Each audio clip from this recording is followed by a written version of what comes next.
Selamat pagi Bu Christine, selamat pagi teman-teman. Kami dari kelompok B5 dengan topik bahasan mekanisme aksi amoksisilin terhadap antibakteri.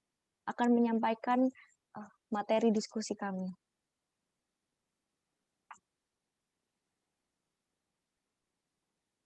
Berikut anggota kelompok kami. Saya Maharani Ayu, NIM 18099. Saya Clemencia Veranigot, NIM 19060. Saya Desa Karistiana Agatha, NIM 19064. Saya Niklas Yogi Renaldi, NIM 19074. Pengertian antibakteri.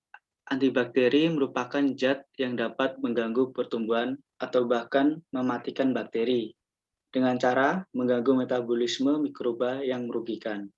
Salah satu zat antibakteri yang banyak dipergunakan adalah antibiotik.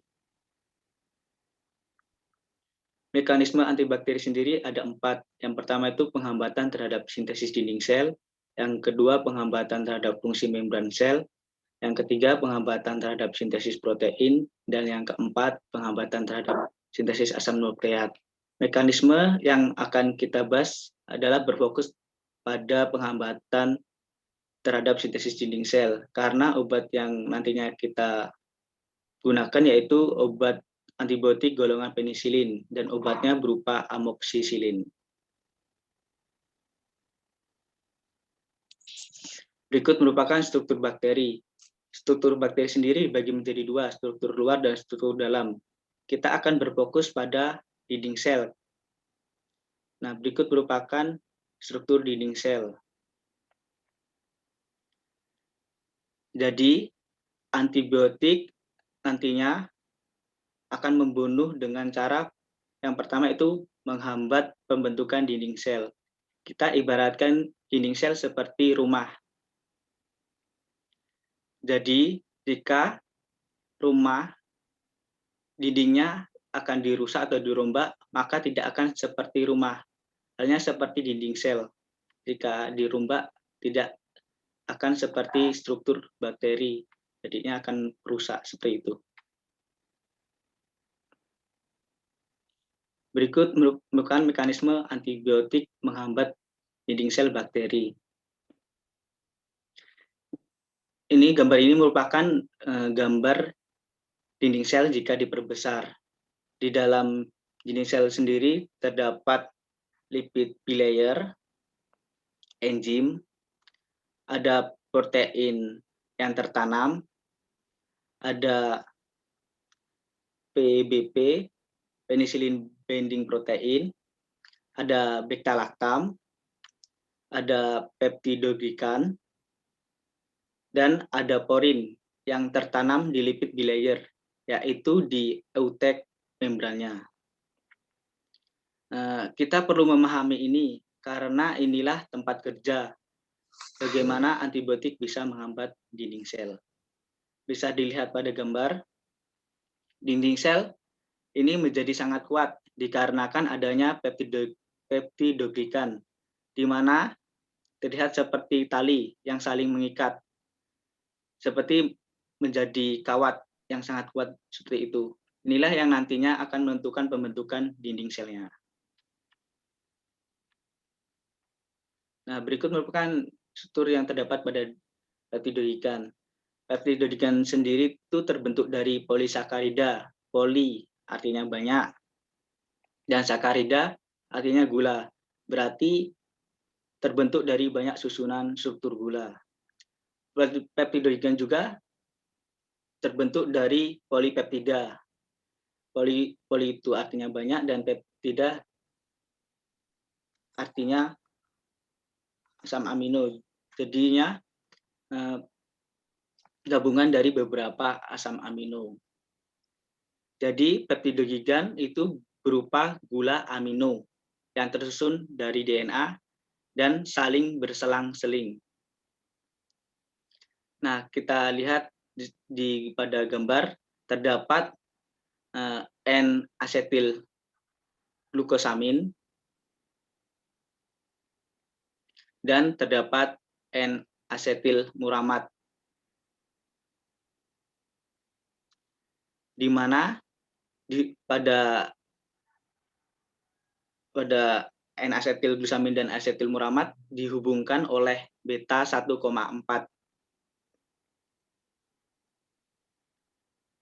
Kemudian selanjutnya untuk peptidogiganya sendiri tersusun atas asam amino.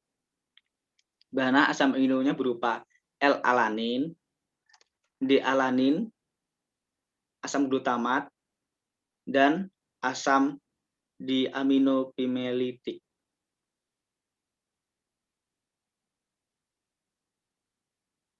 Seperti yang dapat kita lihat pada gambar, di sini terdapat rantai panjang, dan ini ada berselang-seling antara N-asetilmuramat dan N-asetilglukosamin. Kita akan berfokus pada N-asetilmuramat terlebih dahulu, di mana pada N-asetilmuramat ini akan terikat polipeptidanya. Ini bisa dilihat, ini polipeptidanya. Lalu pada akhiran polipeptida ini berakhir pada D-ala, yaitu D-alanin, D-alanil. Nah, dapat dilihat juga pada peptidoglikan yang lain, pada N-asetilmuramat, dia juga akan berakhiran dengan D-ala yang sama juga. Nah, kita akan melihat lebih detail struktur dari ini pada slide setelah ini. Nah, dapat kita lihat, ini ada N-asetilmuramat dan N-asetilglukosamin. Pada N-asetilmuramat ini yang tadi sudah disebutkan, di sini ada terikat pada polipeptidanya yang terdapat 5 asam amino yang berujung pada D-ala. Nah, kemudian akan terjadi transpeptidase. Transpeptidase ini terjadi antara peptidoglikan yang satu dengan peptidoglikan yang lain yang saling berikatan. Nah, ini disebut dengan transpeptidase. Apabila sudah saling berikatan seperti ini, maka struktur dari sel mikroba itu akan semakin kuat. Dan seperti itulah mekanisme pembentukan dari peptidoglikan, sehingga struktur yang terjadi dia semakin kuat. Nah, dalam gambar ini juga terdapat penicillin binding protein atau PBP. Nah, PBP ini fungsinya untuk memotong alanin yang tadi. Jadi bisa disebut D-ala. Jadi tugasnya PBP ini untuk memotong rantai polipeptida ini. Yang artinya jika PBP ini dihambat, maka tidak ada yang memotong polipeptida. Nah, antibiotik yang menjadi penghambat dinding sel ini kita contohkan beta-laktam.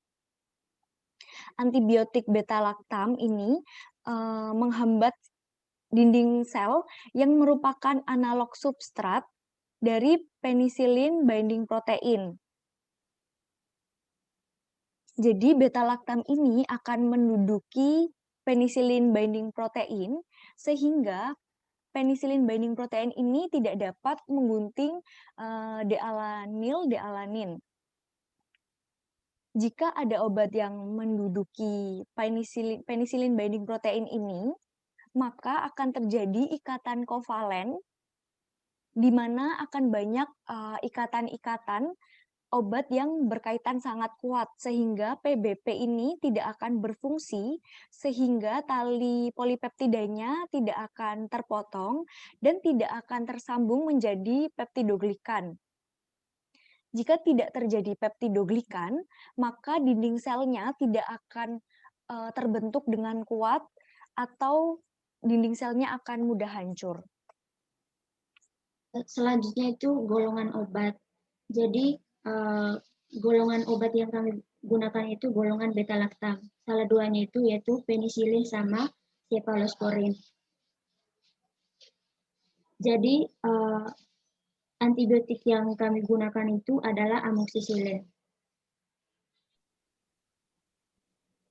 Selanjutnya ada rumus molekul dari amoksisilin, yaitu C16, H19, N3, O5S, dan 3H2O. Lalu untuk berat molekulnya itu 419,45. Lalu untuk pemeriannya, serbuknya hablur, putih, lalu praktis tidak berbau. Lalu untuk kelarutannya, suka larut dalam air dan metanol. Next. Kemudian amoksisilin ini adalah antibiotik golongan dari penisilin, di mana antibiotik penisilin ini memiliki cincin beta-laktam pada struktur kimianya dan mempunyai mekanisme kerja yang mirip, yaitu dengan menghambat reaksi transpeptidasi dalam sintesis dinding sel bakteri. Lalu untuk mekanismenya, seperti yang sudah dijelaskan tadi, dengan menduduki analog PBP, sehingga PBP-nya ini tidak bisa memotong rantai D-alanil dan D-alanin, sehingga tidak dapat terbentuk rantai peptidoglikannya.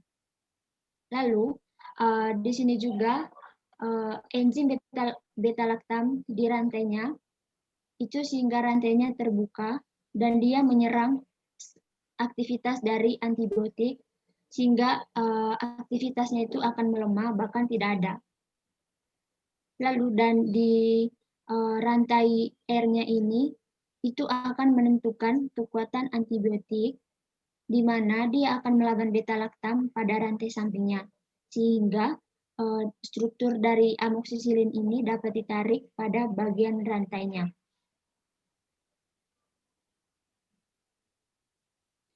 Kemudian ada mekanisme aksi dari amoksisilin. Itu ada 3. Yang pertama itu ada obat akan terikat pada penicillin binding protein atau PBP pada kuman.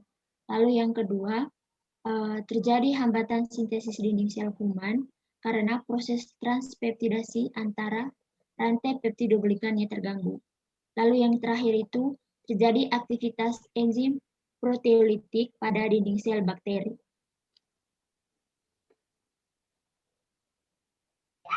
Berikutnya itu ada farmakokinetik amoksilin yang terdiri dari ATME, yaitu absorpsi, distribusi, metabolisme, dan ekskresi. Yang pertama itu ada absorpsi dengan rumus molekul dari amoksisilin itu C16, H19, N3O5S dengan bobot molekul 365,4 gram per mol, pH 4,4 sampai dengan 4,9, pKa 3,2 dan log P-nya 0,87. Dengan aturan Lipinski itu berat molekul kurang dari 500 Dalton, HBD atau ikatan hidrogen donor itu kurang dari 5, ikatan hidrogen aseptor itu kurang dari 10, log P itu kurang dari 5. Nah, sedangkan pada amoksisilin berat molekul itu 365,4 gram per mol. Itu berbeda dengan amoksisilin ini yang di atas itu 419,45 karena bentuk anhidratnya itu berbeda. HBD ikatan hidrogen donornya itu 4, ikatan hidrogen aseptornya 6, log P-nya 0,87. Sehingga amoksilin ini memenuhi aturan Lipinski. Jadi untuk mengetahui amoksilin ini lebih baik diabsorpsi di lambung atau di usus, kita menggunakan persamaan Henderson-Hasselbalch seperti pada rumus. Nah, amoksilin dalam lambung itu dengan pH lambung 2, itu persentasi basa konjugatnya 5,571%. Nah, pada usus dengan pH usus 6, kita dapat persentasi basa konjugatnya itu 99%. Sehingga dapat disimpulkan bahwa amoksilin ini lebih baik diabsorpsi di lambung karena semakin kecil persentasi basa konjugat, maka semakin baik pula absorpsinya. Kemudian distribusi amoksisilin. Distribusi amoksisilin ini terbanyak dalam cairan tubuh dan tulang, termasuk paru-paru, sekresi bronkial, sekresi sinus maksilaris, empedu, cairan pleura, spuntum, dan cairan telinga tengah, dengan oral availability-nya 93%. Volume distribusinya 19 liter per 70 kg, dan waktu paru 1,7 jam. dalam cairan cerebrospinal, amoksisilin dapat ditemukan dalam konsentrasi itu kurang dari 1%. Nah, pada wanita hamil, amoksisilin dapat melewati sawar plasenta. Berikut ada struktur metabolisme dan ekskresi dari amoksisilin. Metabolisme amoksisilin ini terjadi di hati, menjadi metabolit inaktif oleh enzim sitokrom CYP450. Nah, pada tahapan metabolisme ini terdiri dari 2 fase, yaitu reaksi fase 1 dan fase 2. Metabolisme reaksi fase 1 pada amoksisilin itu terjadi reaksi oksidasi. Nah, pada struktur metabolisme fase 1 bagian M1 itu terjadi hidroksilisasi, di mana terjadi penambahan gugus OH. Yang kedua itu pada M2 itu terjadi deaminasi oksidatif, yaitu terjadinya pelepasan gugus amin atau NH2 diganti CH3 karena adanya reaksi kompleks enzim CYP450. Terus M3 sampai M5 itu terjadi hidroksilasi alifatik juga, itu adanya penambahan gugus OH, sehingga terjadi reaksi karboksilat pada M5. Yang ke-6 itu M6 terjadi dekarboksilasi oksidatif, di mana ada penambahan CH3 karena reaksi enzim CYP450. Nah, metabolisme reaksi fase 2 yaitu terjadi pada M7, yaitu adanya reaksi konjugasi, yaitu menyebabkan pembentukan ikatan kovalen antara gugus fungsi pada senyawa induk metabolisme fase 1 dengan turunan enzim CYP450. Jadi metabolit yang terekskresi itu ada M1, M2, M5, M6, dan M7. Karena model tersebut sudah cukup polar sehingga mudah diekskresikan. Jadi amoksisilin ini diekskresikan dalam bentuk urin, di ginjal dalam bentuk yang tidak berubah.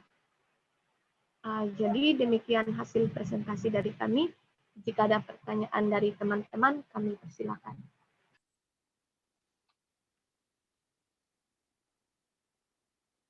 Terima kasih teman kami.